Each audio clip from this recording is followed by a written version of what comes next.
Ooh, yeah, should we get started? Yes. Yeah.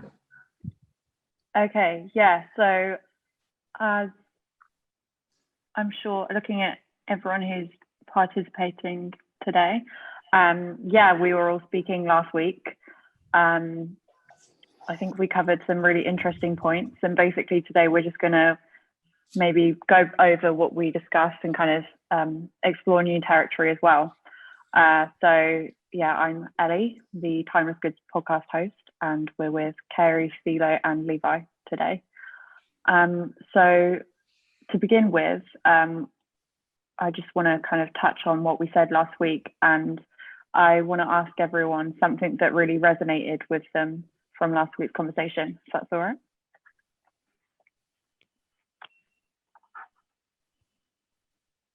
Don't know who wants to go first. Well, I guess I'll start. My name is Thelonious Stokes from Chicago, Illinois. Multidisciplinary identity-based artist living here in Florence, Italy. Last time we spoke, we kind of covered our practice, how it connects us with Florence, and a specific place that we all kind of met at entitled Numeroventi. I'm a classically trained oil painter. I consider myself a sculptor, filmmaker, designer of sorts. And I've been living in Florence for about 2.5 years now, studying oil painting. My name is Cary Fagan. I'm also a multiple disciplinary artist. I am currently based in Houston, Texas. I met Thelo and Levi through my residency last year at Numeroventi, where I introduced my idea, Chairs Are People, to the locals of Florence. I also am very passionate about photography, and I also do writing. My name is Levi Jong. I am an American artist, and I've been living in Florence for about the past 3 years. And over the past 3 years, I've been working on some different experimental films. I've been working on my first major collection.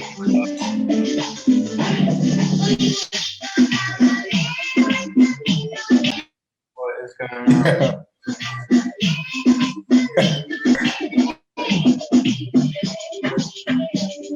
Oh, wow. We need to kick this person out. Yeah. This person out here. Oh no. Oh no. Oh my gosh. Oh Lord.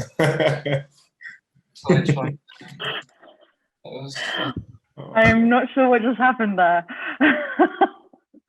That was just wonderful. Yeah, that was kind of a performance piece in itself right there. Absolutely. That was different. All right. Anyways. Yeah. So over the past couple of years, I've been working on some different experimental films. I've been writing my first book, and over the past year, I just finished my first major collection of sculptures and performance, and 2 performance films. So something that I'd maybe like to ask all of you, I think all of you have kind of touched on this, on what you've just said. You've all got kind of like maybe your main practice, but then you all do like other different bits. So it'd be interesting to know what you think of being like a multidisciplinary artist or creator. Me personally, ultimately there's a singular vision, and usually, one specific medium cannot always hold the weight of a single vision. For example, painting is a very still visual practice versus music is a non-visual sonic practice. filmmaking being a mixture of both of those things. So ultimately, I feel like these multiple mediums go hand in hand with this destination that me as an artist, is achieving to land at one point. For me, as a photographer, going into different mediums, through my discovery of photography, I'm understanding that this one medium does not limit my expression. And through my transition, I'm allowing myself the space to kind of do more research in my expression of vulnerability, movement, space, and time. And with my medium of sculpting and writing, I'm able to continue that exploration. And though I haven't more so pinpointed my objective, I am open to any type of result coming.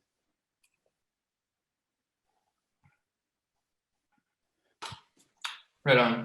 I think we're living in a very specific time right now where people aren't limited to doing one thing, and that goes for work and being an artist or just anything that we're doing. Like we're not hunter and gatherers anymore. We have to do like one specific thing, and right now is like technology and everything's progressing. Like I think a lot of new technology and jobs and stuff that's being invented and created right now is freeing us up to be able to do more stuff. Like a lot of the jobs and ways for us to survive and make art can be expressed in like a bunch of different ways. Like I feel like everything's just being opened up a little bit right now for us to be able to do a lot more jobs. I kind of think the future is being independent, doing freelance. Like it would be awesome someday to just wake up and you're able to do anything that you want. So I think it just makes sense for us in this day and age to be able to express in any medium we like. So after this year, or kind of like, I guess, throughout this year, a lot has happened, obviously, and obviously, well, the way that we're talking now, I think technology has really taken over in the way that we share and communicate our work. It would be interesting to know if your perspective as artists and creators, has changed at all, given the way that this year has gone and the way we've had to maybe change the way you communicate or even create work in the first place. I believe that this era of uncertainty has given us all a call to action to express and use our voices. I think to be creating something during this time is to be going against the grain and doing the impossible. It is also very powerful. It also could be a very powerful message. And I go with my first statement. It's a direct call to action to express ourselves during the time of uncertainty. Fear always is a shadow over us, and most of the time we live in that shadow, and we avoid using our voices. So this is the perfect opportunity to be expressive.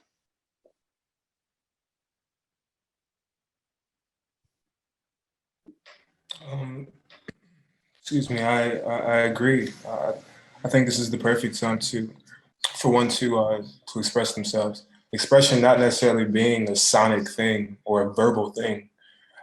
Expression being a individual practice of bettering oneself. I personally believe that technology has been something that I've resisted. I'm an oil painter. Oil painting is a silent practice. Oil painting is an individual practice. Usually I'm turning a brush alone. There's nobody around me. And this is the root of the practice. It's self-exploration. And it kind of goes against a little bit of the previous question as far as the multidisciplinary aspect of art making. I personally believe that there is a single source in which these things grow.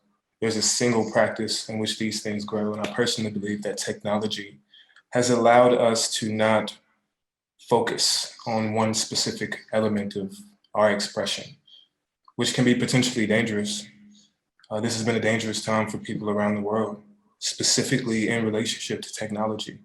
There's been a time where people have aimlessly and,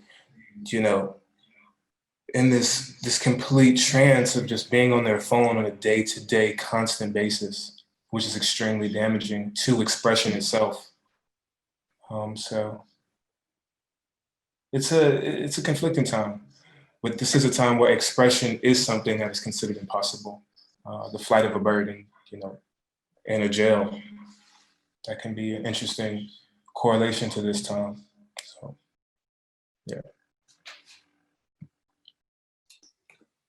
Just something that we've been talking a lot about with technology and being an artist is like moving past kind of the saturation of the amount of art and artists and stuff that is on social media, kind of moving past that. This is also a way to reach a mass audience. And kind of right now, something we've been talking about is how the gallery space and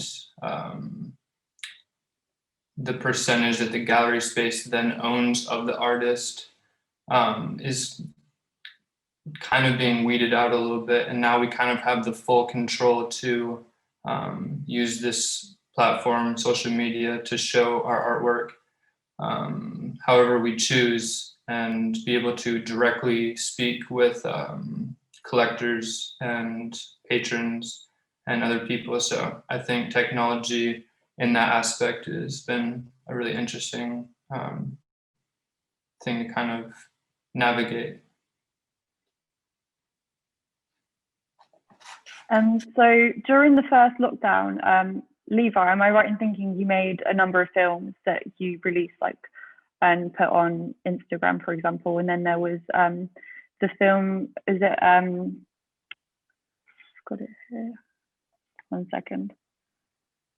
Perfect Prison, Beautiful Home, which with that film and with the other short films that you've done, I think you've done a few in collaboration with Thilo when you were together in lockdown.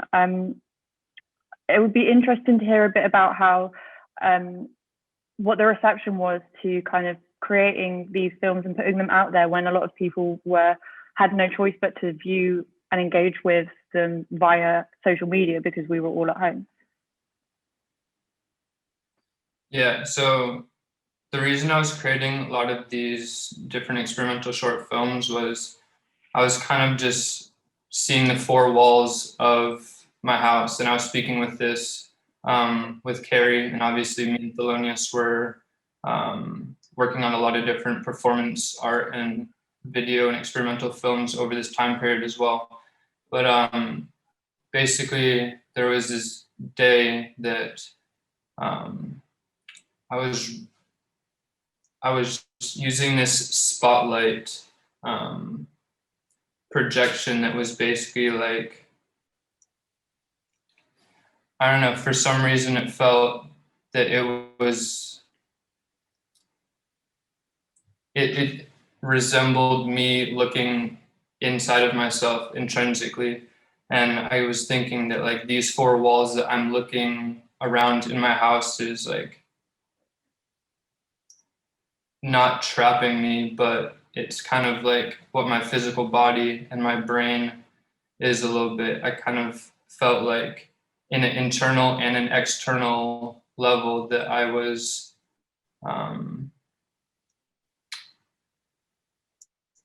kind of in this indefinite period of introspection. And me and Cary just FaceTimed me, and he said that he wrote this poem called Perfect Prison, Beautiful Home. And as I was getting experimental with this film that I was working on, that became like a perfect narrative to what kind of we were all going through. So.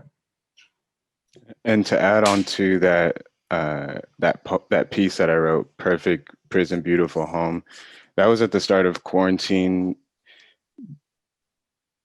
To be very transparent with everyone, and I'm sure most of you all can relate, I was very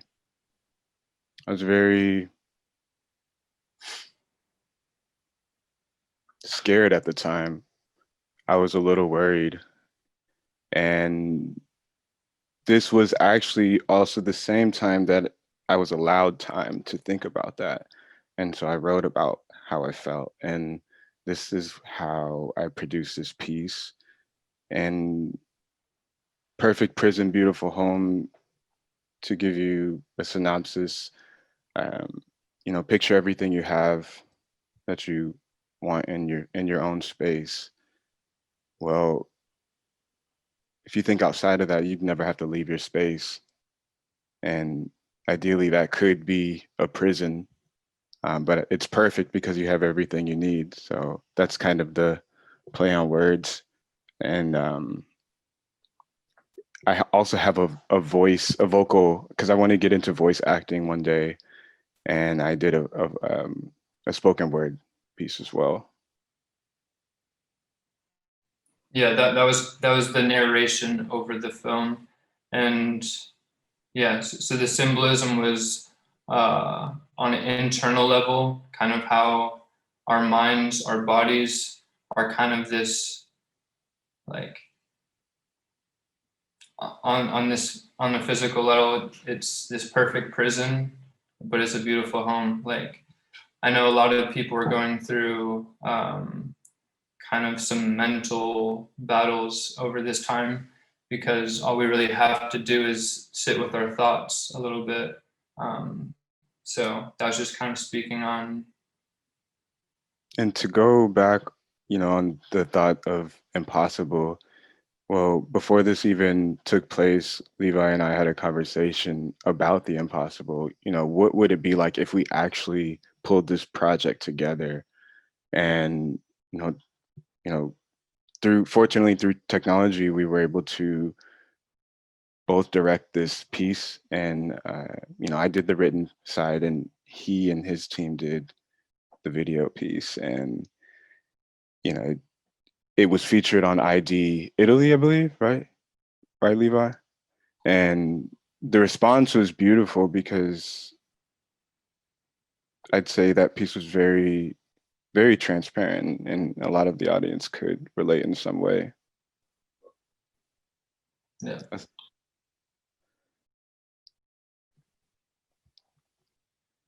Yeah, that piece just kind of opened up a discussion for kind of what everyone was just going through over this confusing time. And right now we're in this kind of second wave in Florence, at least, or I guess in London as well, that we're in lockdown. So this is kind of just another period to kind of push that forward.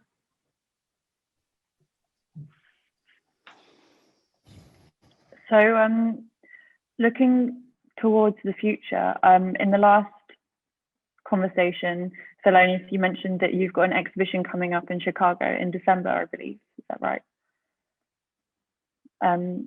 Yeah, I'm working towards my first curatorial position, private, very, very intimate showing with a few of my favorite artists. It's a difficult time, but we're still pushing through to show great work from great artists. And yeah, like I look at myself as like a trailblazer, or a leader of sorts, battling through this this crazy terrain that we call the world, just in effort to bring people together, which in this time is obviously extremely difficult. So in the safest possible ways, I plan on curating my first showing. A couple artists, I'm not gonna drop any specific names as of now, but it is exciting. Yeah, I recently dropped a performance that I did post the first Italian lockdown. It was a piece I entitled Performance 500. Actually, Levi assisted me, and a friend from Chicago, his name's Vic Minta, he narrated the piece. Actually, Levi's piece inspired me to place narration on this performance. I just thought it was a dynamic thing as far as some of the verbal narration with this kind of visual storytelling approach. It was very interesting to me, so I did something similar production-wise. But basically, I tied just loaves of bread around my body in this kind of yielding, submitting, offering effort, hoping that birds would swarm me and begin to eat this bread from my body. They didn't. Instead, I felt fear from them. It was very interesting to me how if you're presented with everything that you want or everything that you need or love, how do you really react? Or how do you actually respond? Which I learned from these birds is you respond in fear. So me as this offerer, I basically had to get on the ground, in which they slowly approached me and began to eat some of the bread. And the piece was then concluded with Levi dumping a bucket of water on my body. And it was a very intimate, extremely important performance for me. It really humbled me in my entire practice, and kind of the resistance that comes with being a young artist and some of the levels of entitlement that I personally felt I had towards my environment, which were wrong. I expected these birds to fully accept my offering, and they did not, which was very interesting to me. So I don't know if you haven't seen it, go check it out. It's on my Instagram page, a limited viewing version. Yeah.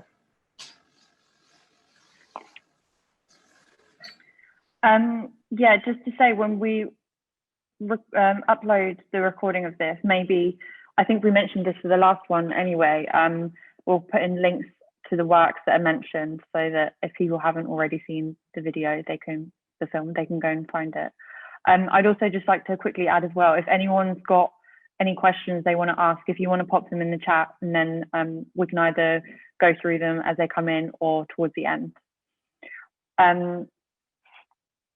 Yeah, so that kind of listening to what all of you have been saying so far, I just wondered what you think about the kind of idea that, I think just after the first lockdown in London, when a lot of the gallery spaces started to reopen again, they've obviously all shut now, but I had the chance to go and see a few exhibitions with a lot of work that people have made during the first lockdown or in the kind of the month or two after it. And I guess also I had the opportunity to see both Levi and Thelonious's work at the recent exhibition at Numeroventi, the artist residency in Florence.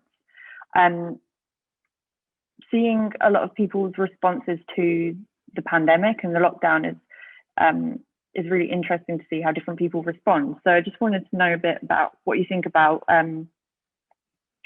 creating art or creating something in difficult times. Have you found it easier or harder or different to life before COVID? I feel like I want to speak on this specifically. This has been for me, an activation moment personally. Obviously, being a painter, being an artist in general, you have to work hard because being an artist is not a promised thing. Being a living human is not promised on a day-to-day basis. So living is an effort in general. But specifically, I was completely activated in this time of limitation. Something that I always have spoken in my work in general was the concept of limitation and the concept of access. And for me, you know, even back in Chicago, showcasing some of my paintings in cages and visually presenting limitation and, you know, what can you do with your hands tied behind your back? What can you produce? Are you still able to create? And my answer is yes. I will find a way. I will find a way absolutely to create the greatest possible joyous, glorious images for humanity in any time of desperation or corruption, chaos, whatever it be. I feel like back in the first talk, we mentioned the concept of being a hero. And I feel like that's what I am. That's what the artists and people I surround myself with are. And yeah. To go off on that, I want to start with this. You know, we all look at this door of uncertainty, and we all one day hope to open this door and walk into this room. I feel like during COVID, I have recognized that I've been in this room the whole time. As Thelo said in activation, I feel like I've activated myself to become the light in this room. And during this time of uncertainty, it's been a sort of training session. I've been able to do a lot more than I would have done when everything was normal. And a great question that Thelo asked, what would you do with your hands tied behind your back? There are options. And that's the challenge that I thrive. I always consider myself an underdog in most situations, someone who is constantly climbing a ladder to infinity. And that's, you know, the hard work comes with that. I'm always going to work hard for something that I want people to believe or see. And now moving forward, the question for me as a leader in this room with light, how do I leave the room and continue to leave the room lit for the rest of the people that enter? And that goal and objective is something that will continuously take me a while to figure out, but I will always obtain wisdom on this journey and share it with the people that look up to me. And I'll find my answer one day.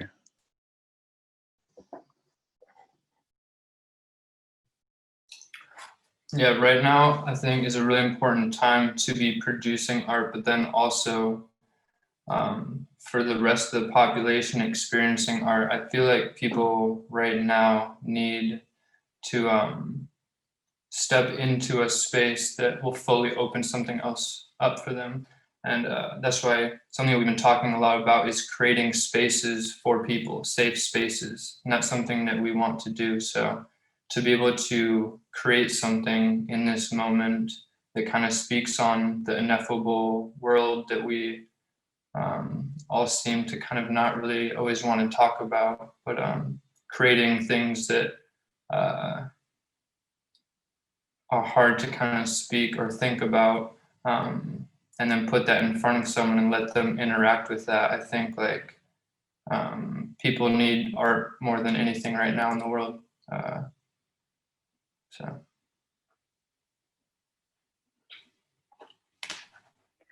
So one of the questions that we had in the talk last week was about artistic flow, creative flow, and knowing how to use that. And so to kind of like build on that, something I'd like to ask you all is, how do you have the conviction to know that what you're doing is important? You have to be able to, one, trust yourself, and that is a very challenging thing to do. You have to build intuition through trial and error, through making mistakes, through failing. You also have to be a future thinker, not a permanent one, just to be able to imagine and think about the future for a second. I think my creative flow is always based on what I'm capable of. I feel that I always want to try to master something, and that output alone gives me enough to experience and share with others. Um, but there are times where I don't have a flow and I'm not doing anything with my creativity. These are also times where you need to step back from everything and just be present in the space that you're living in, because it's not always just about being creative. It is also just about breathing and living and appreciating the simplicity that is around you, the beautiful things that are around you, going for a walk.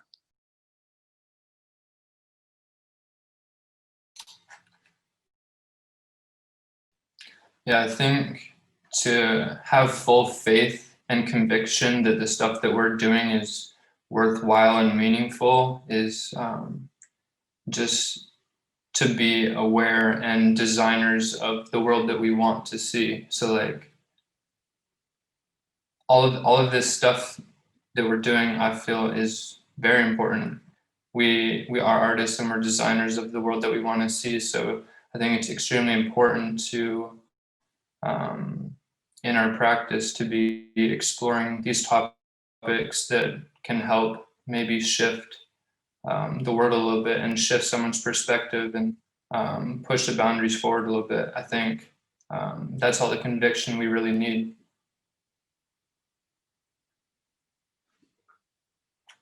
I'm not a fan of comparison whatsoever from artist to artist or anything like that. But back to the level of conviction that's needed. For me, the exploration of mastery is extremely exciting. For example, just before this conversation, I was copying a Bouguereau drawing. Excuse me, I'm not fully sure where Bouguereau is from, maybe French 19th century painter. Excuse me if I'm wrong. But I had to copy his drawing, and for me, someone like how these older classical drawings were able to, like, you know, describe form and volume in specific ways that us humans today consider some of the most beautiful handcrafted representations of life ever in the world, in certain realms of thinking. Because in Africa, for example, they do not consider that the highest standard of beauty. But in the Western world, to see some of these masterful works of art, and for me to actively be able to copy this work and it represent or resemble some of these masters, is just exciting, and it keeps me going. If I can physically acknowledge that my handcraft or my technical capabilities are that of a master, or seemingly getting toward the concept of mastery of any form of craft, that's an extraordinary thing that I think needs to, one, be acknowledged by myself, right? Because humans must acknowledge their evolution and their growth. They must be self-aware to constantly move forward. And that level of movement that can be acknowledged is amazing. And that's kind of what we're acknowledging as a flow state. It's acknowledging yourself being great. And so it's not even a question for me to think if what I'm doing worthwhile. It's like, okay, what's the level of quality that I'm placing in what I'm doing now?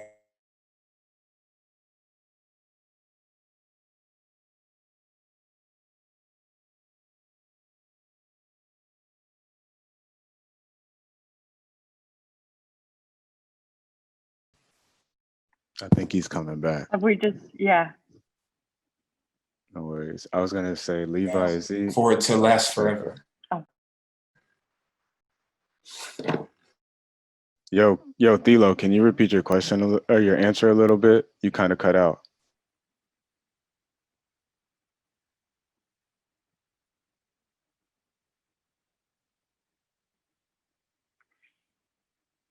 Maybe is Has he Levi frozen there? again? They might be having some technical difficulties. Yeah, it looks like they've both Look, guys, this is an intermission. Grab some water. Oh, here we go. I think they're back. There we go. Okay, cool. Okay, cool. There we go. What happens? Okay, yeah, there we go. Our Wi-Fi just went out. No worries. All right, we're good? Okay, right now.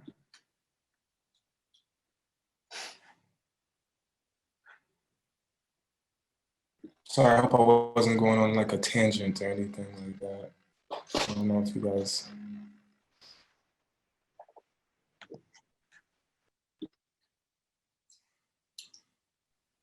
We just missed the end of what you were saying. Yeah, I don't know if you wanted to pick it up or. What was I speaking of? Oh, the concept of acknowledging your personal growth and evolution, which you can also consider like a flow state of sorts, right? But at the end of the day, some of the greatest artists, greatest philanthropists, thinkers, they knew that they were thinking great things. They knew that they were doing great things. Sometimes it's not something that you verbally articulate on a day-to-day basis. Hey, I'm doing great things. Hey, I'm doing great things. Because that, that also might deconstruct and kind of devour the concept of what greatness even is. Greatness has this level of silence. Execution has a level of silence. Painting is silent. When you're making music, there are moments of listening. Listening is a silent practice. So yeah, self-growth, constant awareness of your own evolution and elevation is something that I think is extremely important. Cary or Levi, is there anything that you wanted to add to that? I think that's a really interesting point that Thelonious has made. I'm thinking out loud right now.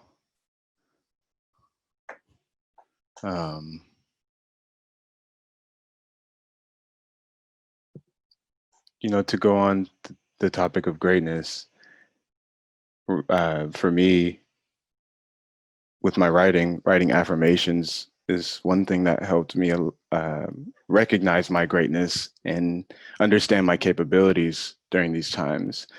And I have conversations with people, and sometimes I tell them I have wings, or I feel like I'm flying, and it may seem unreal, but that thought to me actually seems very tangible, and I do feel like I feel like sometimes I could be more than one person, and I'm doing all of these things, and then I'm able to step back privately one day and just be wowed by the things that I do, and accept that, because I was capable of doing that. And I think that level of understanding does elevate your kind of pace of energy and the things that you do. You're able to confidently speak about yourself. That's one thing as humans that we have a challenge with sometimes, is speaking about ourselves and the great things we do to other people. And it starts there. We need to be comfortable with sharing what good things what things we're great at with others, so that they understand our capabilities. Yeah, self-awareness, self-reflection, balance, affirmations. I mean, I tell you, those things really help. And for people that haven't tried them, I do recommend just trying one a day.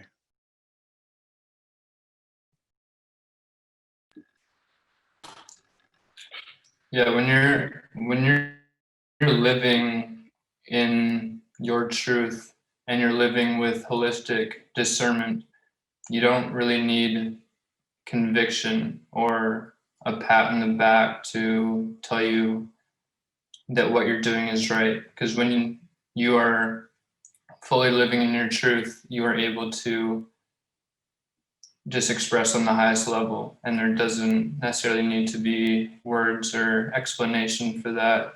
And there's just unsaid full faith that what you are doing is the conviction of what you're meant to do on this earth.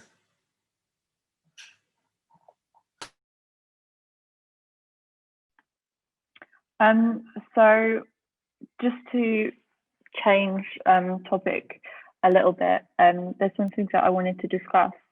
And I just, like to say, first of all, Cary, congratulations for your performance on Tuesday for Chairs Are People. Thank you. And I'd love to discuss CF Film Studios, if that's okay. Yeah, so CF Film Studios, this has been a project that I've been working on for over 4 or 5 years.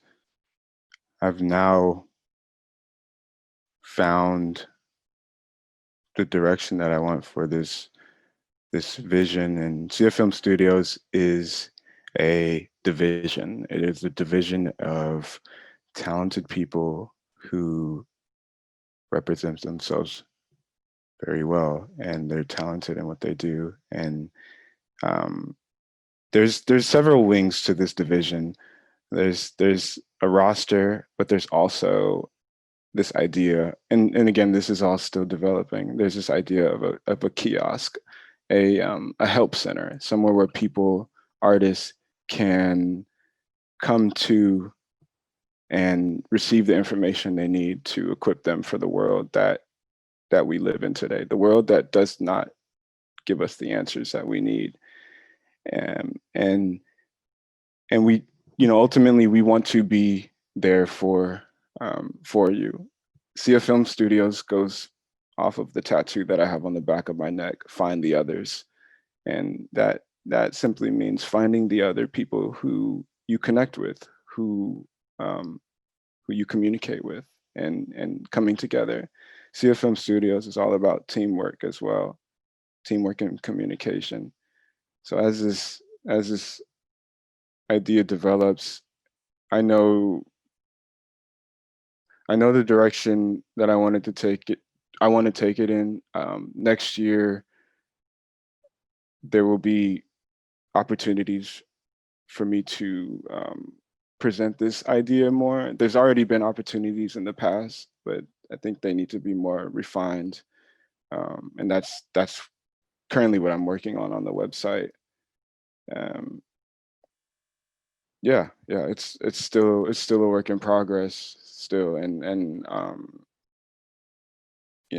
just want to let everyone know that this there's an opportunity for you with this, and we'll just end it with that.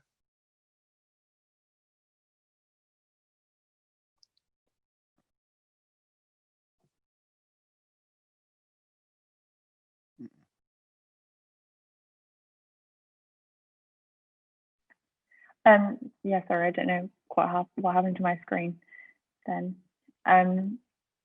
Just to kind of bring in one of my final questions to ask you all. I think we've got one question in here in the chat now. I don't know if anyone wants to quickly add one in.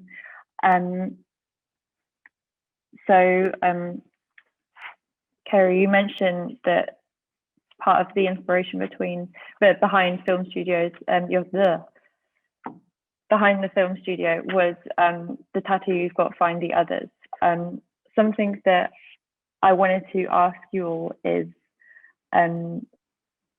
particularly considering you three have all kind of like your paths have crossed over, you have worked together in different ways, whether directly or indirectly. So what are the qualities that draw you to work collaboratively with another artist or creator? Wait, before this question, I want to read I want to read the inspiration for Find the Others, just to give you all perspective. And I'm just going to read it real quickly. Admit it, you aren't like them. You're not even close. You may occasionally dress up as one of them, watch the same mindless television shows as they do, maybe even eat the same fast food sometimes. But it seems that the more you try to fit in, the more you feel like an outsider, watching normal people as they go about their automatic existences. For every time you say club passwords like "have a nice day" and "weather's awful today, eh?"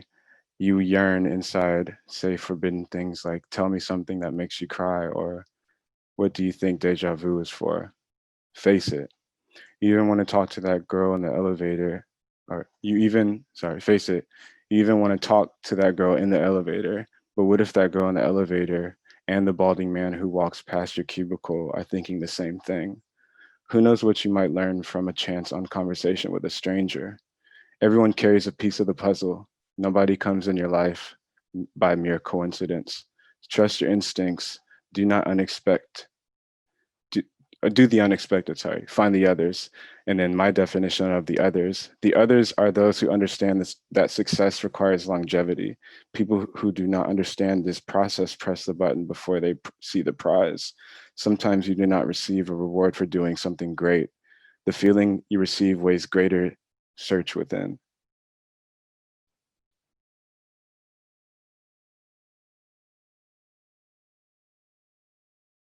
What was the question? So what are the qualities that draw you to work collaboratively with other people? But also it would be really interesting to know where's the original inspiration from? Let me get the I'll find the original inspiration. But to answer your question, I'll find out while I'm answering the question. What draws me to work collaboratively with others? Well, for me, it's about I'm very, I'd say, old school. I love and appreciate hard work, but I also really admire communication and work ethic. And I just think if someone's very passionate about something, they will do their damnedest to master it. And that's what I'm attracted to. And for some of the projects, for example, my testing album cover, this was with ASAP Rocky. This was an opportunity for CF Film Studios, and I hired 3 people whom I'd never worked with on that level as an opportunity to shine. Each of them, for example, Daniela, she was a DP gaffer for the set. Damani, he was the lighting tech and the organizer of the set, and my friend Ramian was the VHS behind the scenes. This was their first time working on this set, as well as mine. And I also gave them the floor to use their voice in speaking for themselves. I gave them the opportunity, and to allow, to be able to work in an environment with the team and sit back and allow others to shine and assist them and encourage them. I think that is also what CFM Studios is about, because you need others to work in one. And at the end of the day, it's about the quality of work you put out. And that's what I believe in. And then for the inspiration of the quote, Timothy Leary. I've just seen that Centrina's put a link in the chat to CF Film Studios with the full text. Thank you, Centrina. Absolutely. To go off of what Cary was saying, allowing people to share their voices is extremely important in collaboration. And in that, reaching the highest possible outcome. A piece of work in a collaborative space can be stripped to its purest form of expression, which is extremely important. Some of the greatest monuments, films, albums that we have experienced as humans have been from a group of people. Some of the greatest empires, some of the greatest moments in general have required collaboration. Even on the process of this film that me and my team are currently working on, this has been a collaborative effort. This has been something that from all angles, people have been, putting their just visual appreciation, certain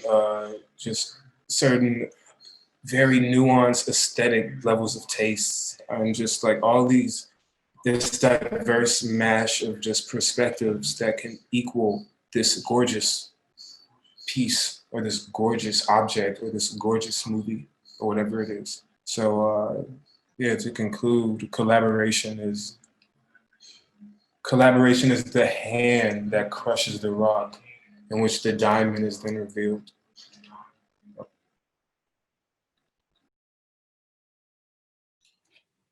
Yeah, something I've realized over the past few years is none of us can do this on our own. No one can do this on our own. And this goes for everything that's beyond even just being an artist or creating a work of art. Something we speak on a lot is community and how important that is. And in this artistic practice, I think it's really important to have some of the best minds working together to create the most optimal idea. So I think collaborating with a wide range of people is really important, and also kind of being a little selective about how you're working and who you're working with as well. Because I think it's really important that, I don't know, it's kind of the law of attraction. I mean, that's kind of how we all somehow wound up together in Florence, Italy. So.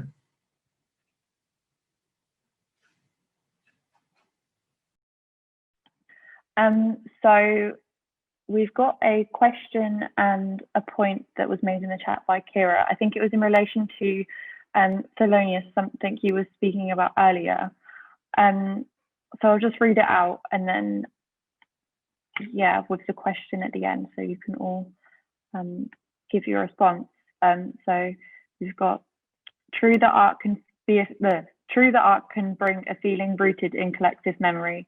I like the inspiration of the mother's womb, of the very beginning of our individual consciousness that starts with beginning connected to another human. Western culture is going more and more in the direction of living away from our kin, and especially with COVID, the isolation is real. I think rekindling that collective feeling is one of the major keys to healing our society. Would love to hear your perspective on this and how it relates to your art.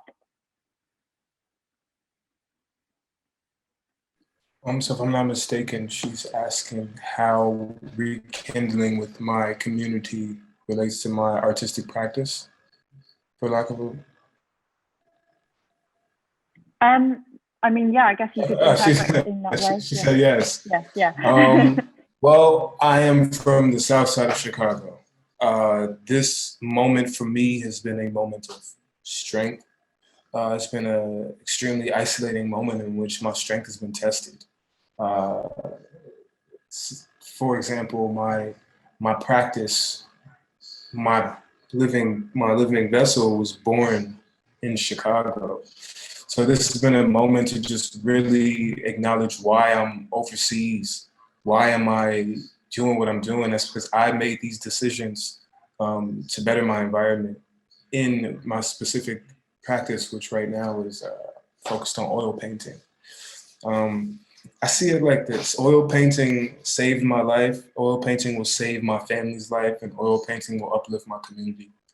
Sure, I had to move all the way to Florence, Italy to master oil painting specifically, and I'll bring it back home and it'll heal my community. There's really nothing else, but the level of strength has been completely tested for a young man. My entire environment was literally flipped on its head 180 the terrain, the environment of the South Side of Chicago is extremely different from anything I've seen in Florence, Italy. So I felt like I was just almost specifically designed for this moment. Like everything that I've been blessed with, everything that I've experienced, I've been literally designed to be over here creating alone, and just pushing my mind to its limits as far as on a practical and creative level. So hopefully that answers your question. And if I could follow it up with any affirmations, it would just be to constantly be abundant and strong, and constantly know that what you're doing is what you decided to do, and that is greatness. And that is it. I actually wrote down today the word of the day is abundance, and I would love Levi. Could you maybe emphasize on that word for everyone? That's actually Thelo's like. Oh. I'm gonna let Thelo Thilo. stress a little bit that mission statement, because that's actually. Yeah, please. Let's hear something from Thelo. I sat with that word. I sat with that word this morning, and I was just like abundance. But it's a part of blessing, prosperity, abundance, and grace. That's something that I've been hearing Thelo say since we met. So I guess I'm curious to hear. Thelo, let's go. Yeah. So I could just, initiate or activate this moment with the phrase blessings, prosperity, abundance, and grace. And this, for me, is the equation of glory, joy, serenity, or whatever that be to you. Abundance to me is the exact opposite of lack of. Something that abundance does not participate in is lack of, or anything that requires something in need is not of abundance. Abundance is full, fruitful, passionate. Abundance is limitless. Abundance is glory. Abundance is prosperous. Abundance is completely filled with whatever you need or desire. And to constantly claim abundance and to live in abundance, you are in need of nothing, because you attain and have everything that you would ever need. So to claim something that me and Levi specifically speak of constantly is living in abundance. The concept of living in abundance. In this difficult time, us being young, being overseas, being thousands and thousands away from our home and our families, sometimes there's moments where we think that we don't have enough, or that something is missing, or that we don't have access to some specific vessel or space or whatever it be that is not filling this void within us. But abundance is the contradiction of that, acknowledging that it's not about what you want or what you need, but it's about what you have and what you already got, basically. Versus moving like, oh, I want that, be like, oh, I have this. And just completely acknowledging how that level of perception just switches everything in one's life. And me personally, I directly correlated to gratitude. That's the foundation of abundance, in my opinion, is acknowledging what you have. And from there, letting that fruit grow. And at that moment, you need nothing, which is extremely important in specifically my artistic practice, but me as a person as well. And acknowledging that I need nothing, and that I have everything that I could ever desire currently now. Yeah, this is such a specific topic for us, living out in Florence, Italy, kind of on our own as young men, living as artists. Like we've kind of been eating breadcrumbs out here, but at the same time experiencing the greatest things ever. Like we live in Florence, Italy. We have a roof over our head, and we have all these things, we have all these tools in front of us. And when you live in abundance, you have everything right in front of you. Like in this book that I've been writing the past year has a lot to do with that. And this line of this poem that just came up. Is like, and I clench silver spoon, even so my stomach is empty. Like wait, is Wi-Fi on right now? No, it's working. Wait, can you guys hear me? Yeah, you're good. Okay. No, yeah, this line from this poem is, I clench silver spoon, even so my stomach is empty. Like you can have food in front of you, but if you're not living in abundance, you might just die of hunger. And so living in abundance is kind of just enacting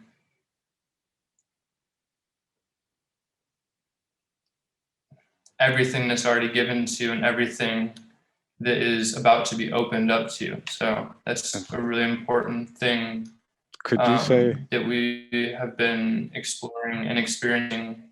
hey, Thelo and Levi, And that we see.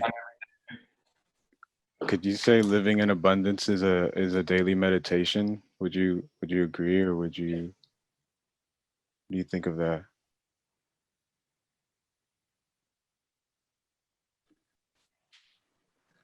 You hear me? I would absolutely agree. I would say living in abundance is a constant. Yeah, we good. You guys hear me? It's a little delayed, but we hear We you. got a slight connection issue. Okay. For me, living in abundance is constant wonder about my environment. You know, as soon as you claim abundance, you remind yourself and your environment what you have claimed, which is abundance. So yeah, it is a constant meditative practice, because as soon as people doesn't want you to live in abundance, and I'm not speaking about the planet, speaking about the world, just our daily social experiences. The world presents the lack of, especially the Western world. You know, me, Cary, and Levi are from America. Even in the UK, I've experienced this too, but the levels of advertisement and the certain just what's presented to humans on a day-to-day basis is lack of. You know, for example, I did not see markets full of fresh fruit and, you know, and pastures full of oranges and olives and things of that nature until I moved to Italy. Those things don't exist in Chicago. We don't have, you know, pomegranate trees and olives and wine and grapes and things of nature. What's presented to us on a day is lack of. So, you know, it's almost an active, it's an active rebellion against what's being constantly presented to us, which is limitation, famine, unhealthy, just making at-risk behaviors, drugs. You know, I'm speaking about, like, you know, the damaging psychological. We were presented to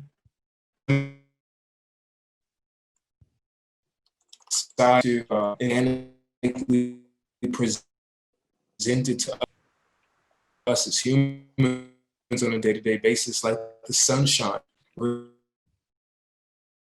Granted, in China, so much pollution going on.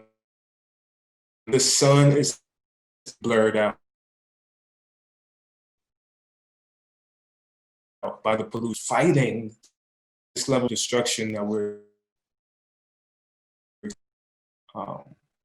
Yeah, me, and I did not allow limitation to dictate my life whatsoever.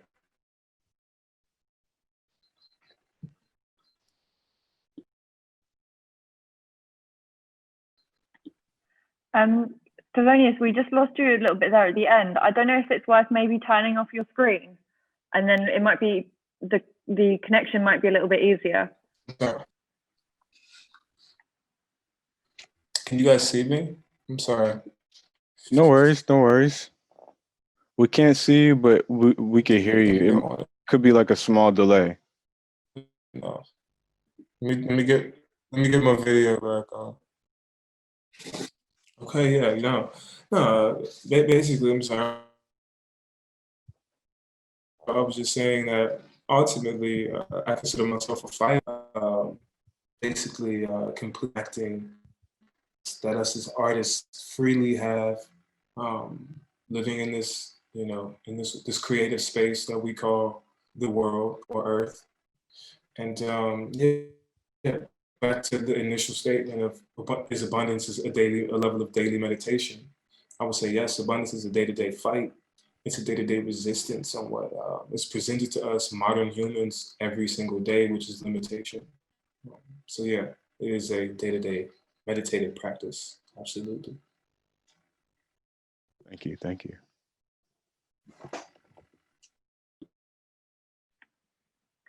So have we lost Levi? Oh, here we go. Coming back now. Is he back in? Just connecting to audio. Yeah, so I guess like that just reminds me very quickly of something that Levi mentioned last time, where you spoke about luxury and despair in Florence.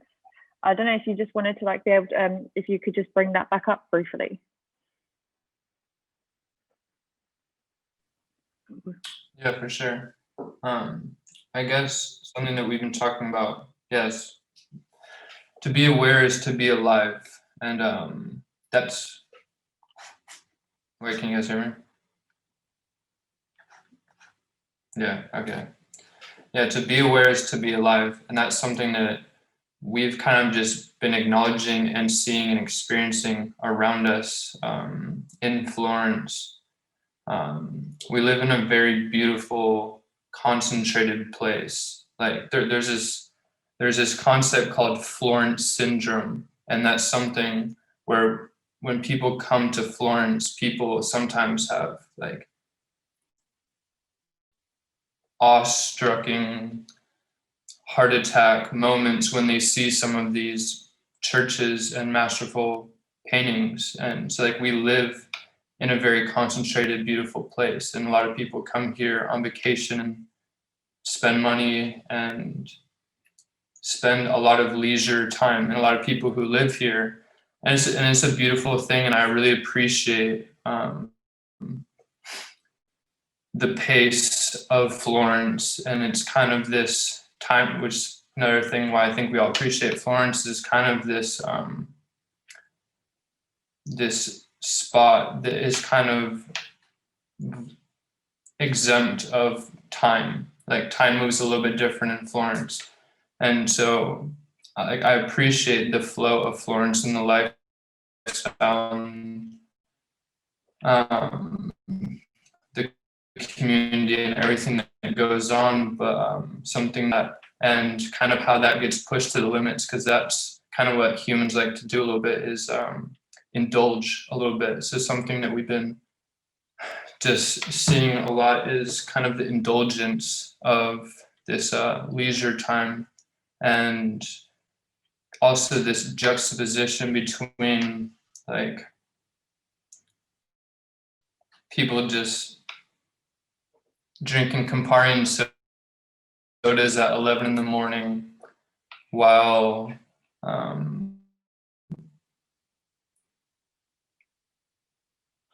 there's homeless people right next to them sleeping on the streets. And also we've also made friends with a large community of people from Nigeria, and we've been hearing their stories, how they've made their way into Europe. And when we look around, these are the dudes who are selling lighters and don't have jobs and standing outside of grocery stores. Meanwhile, there's just people just fully on vacation. So it's kind of just like this juxtaposition between, and even for myself as well, like we've kind of been eating breadcrumbs out in Florence, trying to make all of this art stuff happen. And then it's just like right next to us is then just like aristocratic and family lineage that are very well off. So it's kind of just like this close-knit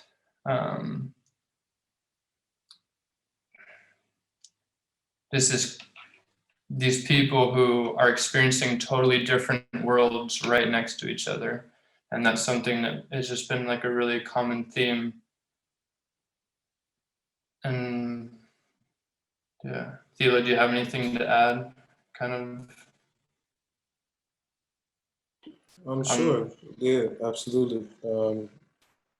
Yeah, we constantly are seeing this high level of, leisure, literally parallel to this extreme level of poverty that fully exists in Italy, all around Italy. Florence in particular is a small town that has a concentrated population of, African individuals that are unemployed. They stand in front of the cafes and, ask for money on a day-to-day basis, which for me is unacceptable. I feel as if, something needs to happen, obviously on like a larger level in this country, as far as the level of employment and immigration. My work has been directly inspired by some of these issues that I've seen in Italy personally, because it reminds me of, high levels of poverty I see in America, or sometimes even worse, on individual kind of circumstances. Yeah, making friends with some of these guys and them sharing their stories as far as how they got over here via, usually from what I'm hearing, is the Mediterranean Sea, which is a basically 50-50 life or death journey that thousands and thousands of people are taking every year. That is something that's kind of, I feel like, being swept under the rug a little bit by, I don't want to point any fingers, but it seems like it's just not something that's being spoken of. I attempted to open up the conversation in Numeroventi because I am in Italy, and this is a issue that's happening in Europe in general. Yeah, just sparking some of these dialogues to get a more serious conversation started as far as some of these like super surfaced social dilemmas that I constantly am seeing in this luxurious town called Florence, Italy. Yeah.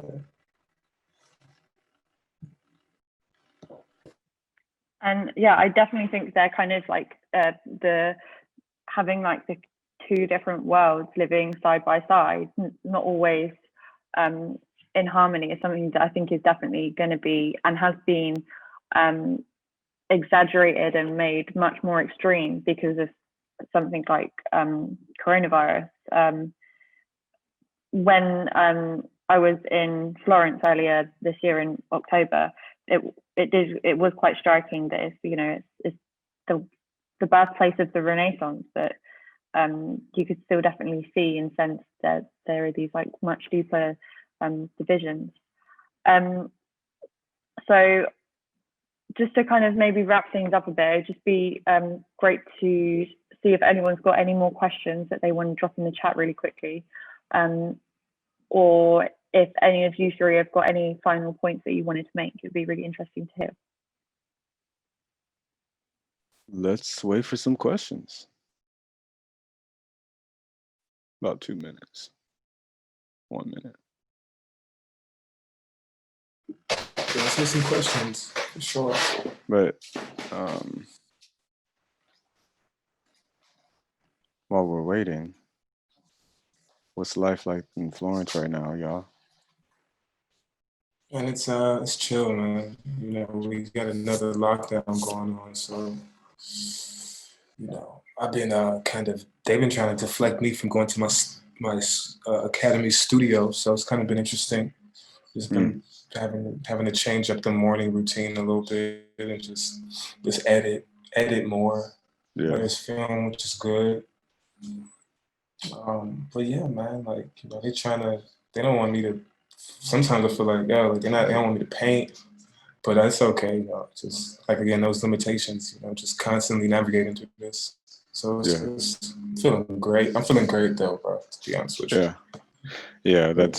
I mean, I'm on the same spectrum. I feel pretty amazing this morning. I'm a little tired, but I feel amazing. Yeah. I the word of I told you about the word of the day today, but my word of the year has been scale. And ultimately this question is Oh, that's a fire word.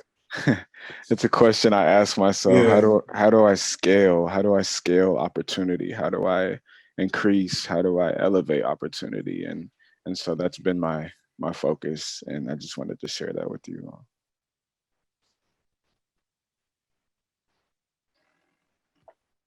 That's beautiful, man. I might have to We could talk more lock in about it. yeah, no, I would love to lock in a word for my year. That's for this. That's for 2020 or for next year. 2020. It could be for next year too. It could be for next year Okay. too. Okay. Yeah. I got to pick a new word for next year. So Present is a pretty fire word. present. Yeah, present. Yeah. Okay.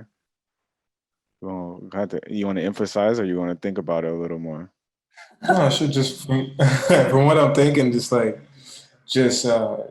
level of presentation, like with some of these, works specifically, like maybe for next year, just really like thinking about, obviously we've been producing this work, we have work. Yeah. So now it's like, how do I show this work? You know what I'm saying? Okay. So And add on to that, that's good, because that's, and I've been saying this to other people, like at the end of the day, like, we can create the art, but how do you speak about the art? How do you represent the art? That's where it really matters. And I say with you, Thelonious, because I'm inspired with how you speak about your work, like, to be able to tell people what you do, but to also give your work depth by adding references, adding connections, adding either historical references, or giving people that extra research, I think is you know the ultimate way to doing that, and to even call yourself an artist, because it's it's not just about doing something. There's a reason why you're doing it, and there are connections that you've clearly, in this talk have shared with us. And so for me, I know moving next year, and this is probably going to influence my word for next year, but how to,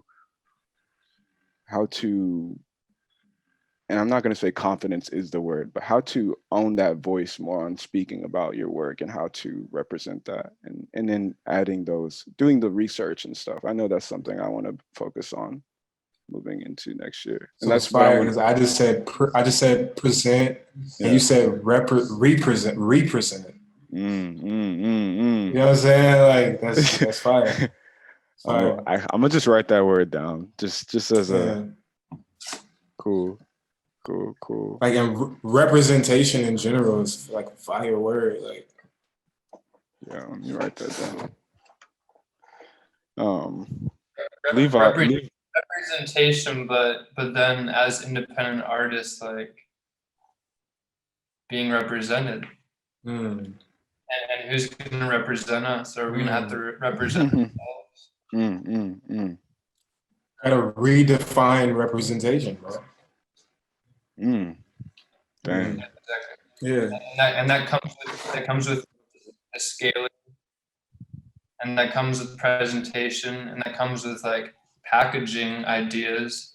Because sometimes like I feel like I think in such like an abstract way, but then I kind of need to like bring it all together to like kind of like a package that I can just like give to someone like on Christmas morning, that they can just open it up and like actually digest what it actually means.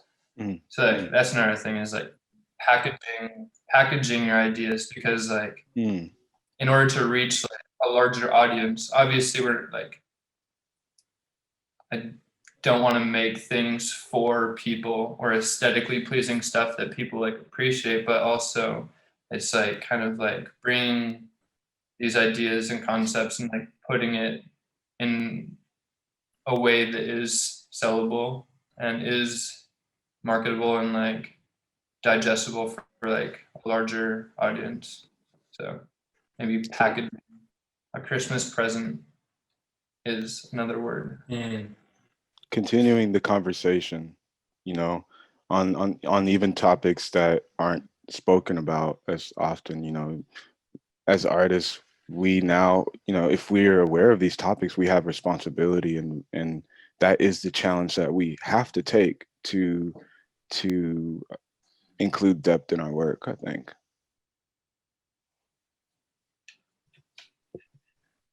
Absolutely. Cool. There's no question, so I'd say if anything, we could leave off with just a piece of advice, um, or we could do it this way. We'll do it this way. Let's just ask each other a question. All right, word. Um, and I'll ask. Let's see. I'll ask y'all this question. What does fear mean to you?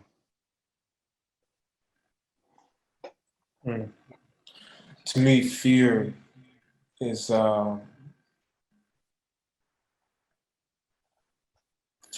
gentle. Fear is vulnerable. No, fear is your little friend. Fear is, for me specifically, fear. The reason why I said fear is gentle, because fear is like a pillow. Fear is comfortable. Fear is something that hugs you with everything that it has, and you lay in that, and you accept that. It's easy to be fearful. It's easy to be fearful. Like that's why it is a pillow. That's why it is kind of like it's so much easier to live in fear, right? Like that's why it is those things. Like it's so much easier to like live fearful. Like that's what it is. Like yeah. Like being fearful is like Wizard of Oz moment when there's like this big creature, whatever man that's kind of controlling everything, but really he's just like some dude operating something behind like this red curtain. That's what fear is. And something Not I real. recently was doing research on was the concept of angels. I was talking to one of my good friends, Talis, about the biblically accurate representation of angels. And it's not little babies with wings. That's fake. That's a lie. If you read Ezekiel 1, it describes when Ezekiel saw angels for the first time, and they were these seemingly just like, non-human entities that were very, different in appearance, something that a normal person might be afraid of, right? Or something a normal person might fear. And I even read somewhere that angels say something specific. Well, maybe one angel or a specific angel spoke this, and it said, "Be not afraid." And this is an angel, what an angel will tell you to do.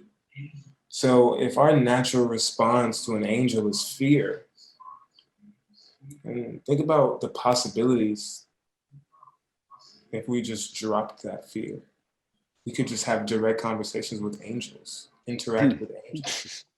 So like, for me, fear is just not my friend. Fear does not live here. Something I say quite often, fear does not live here.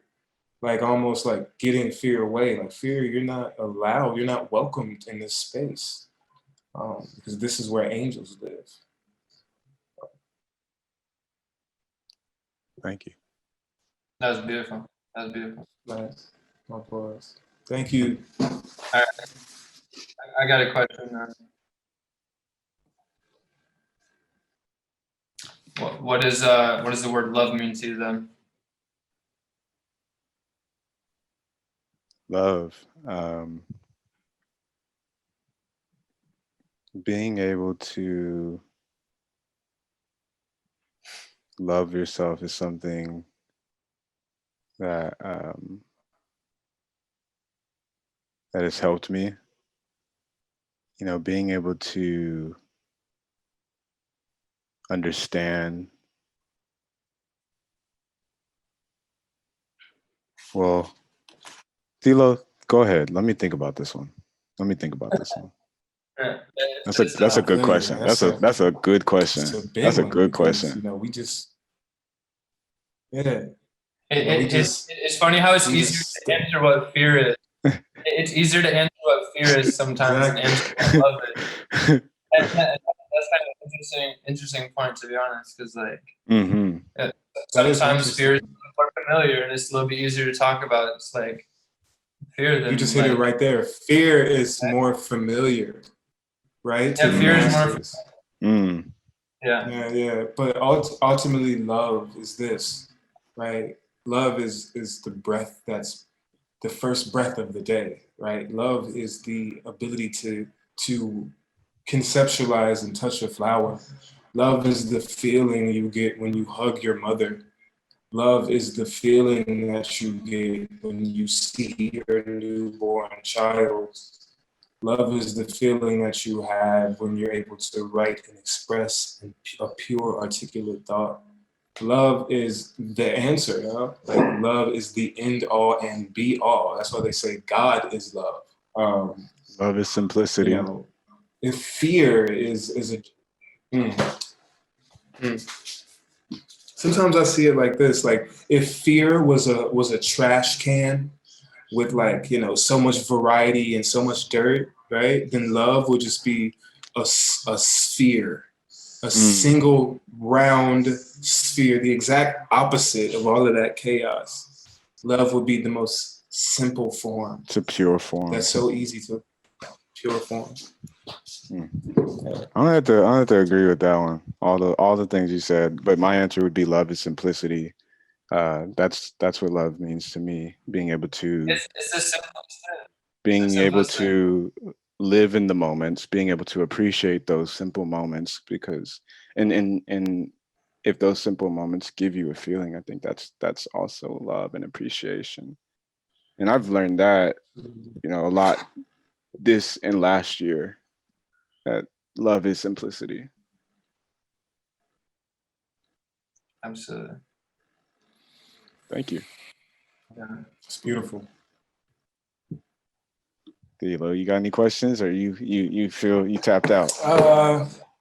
No. If I have a question, I do have a quick question. And this is more like a production-based question. This is not necessarily geared towards the emotional or the creative, but on a functional level and a more production-based level. As artists, do you feel that you need to produce a single idea that can then be presented to then represent you to a larger audience? For example, right? I'm a painter. Does that mean that I need to make like a specific moment or character or specific idea that I can then reproduce constantly so people can then recognize maybe easier? Or does this make sense? Like for like, I don't know, Levi, do you think, like, we've had the conversation specifically with Levi, or maybe making like I don't know, dozens and dozens of bows, right, on a more intimate, like personal household level. I've considered making like, you know, smaller levels of merchandise that represent some of the ideas that I have potentially. Do you guys think that it's important as artists today to produce object? Cary, you do it with your puzzles, for example. You know what I'm saying? Do you think that's important to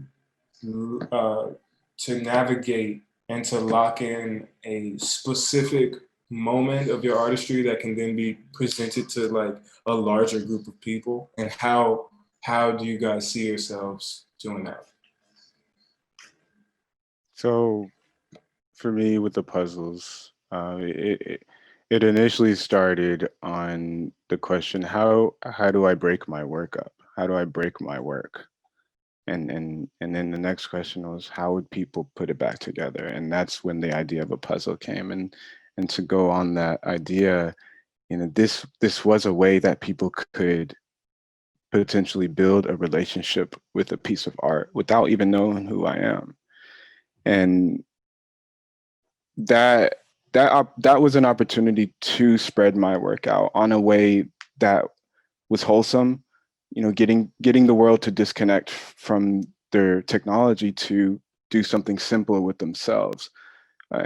Giving someone the opportunity to love themselves and communicate with a piece of art by putting it together. This was my opportunity. I think, to answer your question, there will be an opportunity for us to spread our work out to people. In what sense? That's that I'm not sure, but I think that isn't something we have to look for. I think that is something that through time comes to us, and it is up to us to share that, because it is another, it's one thing to give our work to people, but we also have to be open to sharing our work with people, and that's I think where it leads off. And yeah, I also don't think it's necessary too. I think if you continue to do what you're doing without it being obtainable, as long as you have the voice to share that, again, sharing, then that's another way, if that makes sense.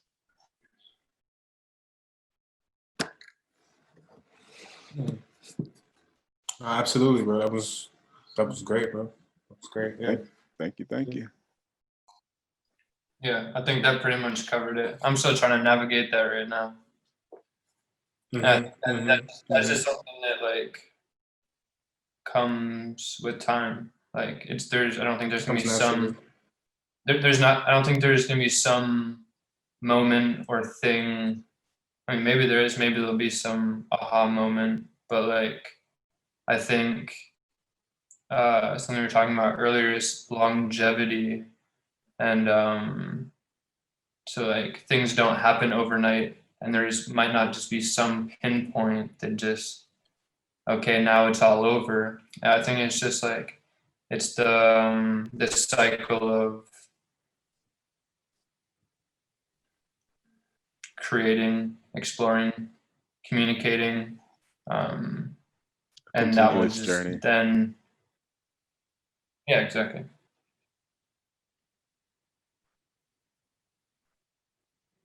So I think that's a really good place to end.